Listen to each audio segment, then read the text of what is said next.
But I think a lot of people, when they talk about real estate, they think it's one big bucket, and so commercial and residential could not be more different. So what have you seen in the last, 6 months?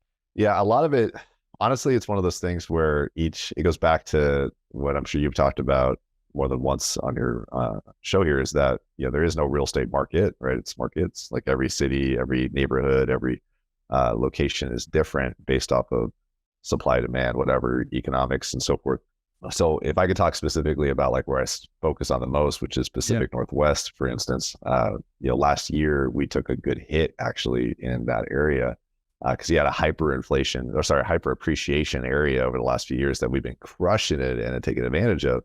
And it also was one of the first markets to also dip, right, when rates changed.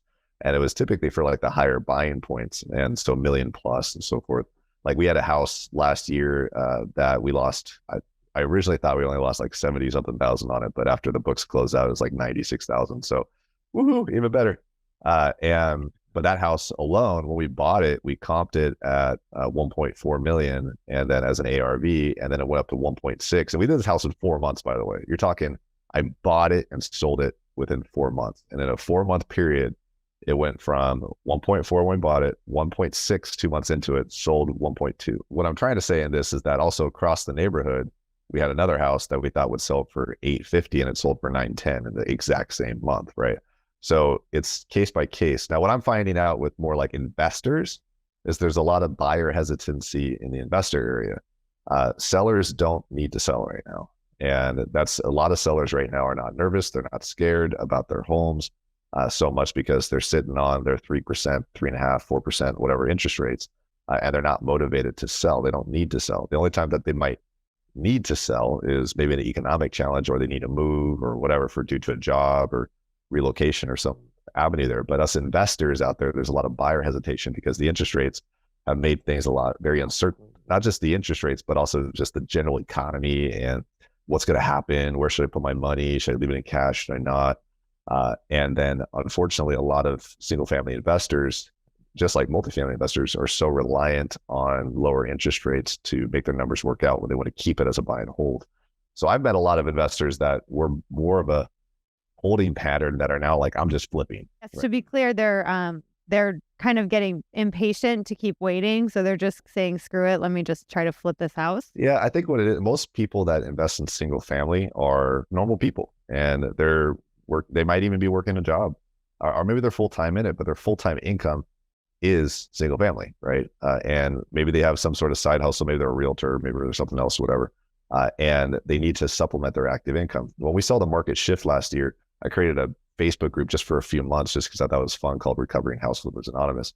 And it just brought in a bunch of house flippers that were struggling. And the number one thread that we saw on that, was like, there's about 500 people on it, and was, how do I replace my income? Like, how do I go? All my income came from single family, and now I'm like, now what? What do I do? And so a lot of them want to buy and hold, and they wished that they held, because then they'd have a lot more liquidity and assets and cash flow. But now they're like, now what, right? Now what? And so that's creating a lot of hesitancy in the investor side of things, from what I've seen. Do you think that the flipping market is dead at the moment? Because typically the value that might be created could be lost from a rate increase, right? Absolutely. But at the same time, it goes back to the markets.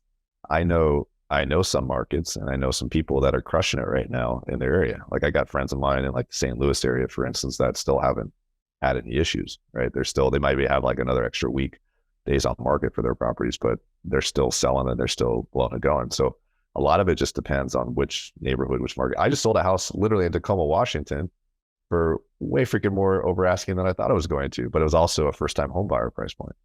And so it's honestly, it just depends. Like, that's what's weird. That's what sucks about this, right? Nobody has a magic ball or anything like that to tell you what's about. Right. For those people that are, on the fence, Tarl, on, do I buy now? Do I wait? Do I flip now? Do I wait? Like, what would you tell them? I would say that you can never time the market. It's more along the lines is like, what market are you going to focus in, and what's your niche going to be? And if you can make something cash flow, and that's something I've learned, just hanging out with Ken a lot.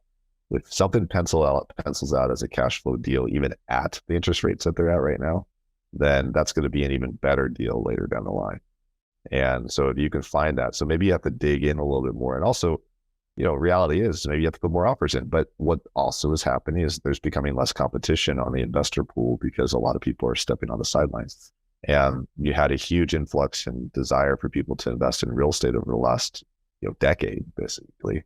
And a lot of them should have maybe never been doing it to begin with, but they're starting to step aside, which is giving room to people that can actually like sharpen their pencils and focus on it.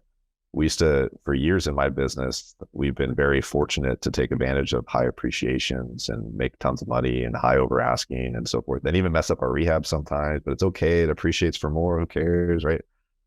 And people that got messed up, especially on that dip last year, were the ones that were still always betting on that appreciation. They're always betting on that gain, and they weren't running a strong business. This goes back to, I got started in this like hardcore, really hardcore in 2011. And like there was no hyper appreciation. Like it's just, you had to pencil your numbers, and you didn't know where rates were going to be. They were just cruising, like doing their thing. You had days on market be 30, 60, 90 days, if not longer in some areas, 120 days longer. So you just go with the times, and there's always good deals. There's always good deals. You just got to look for them hard. That's all.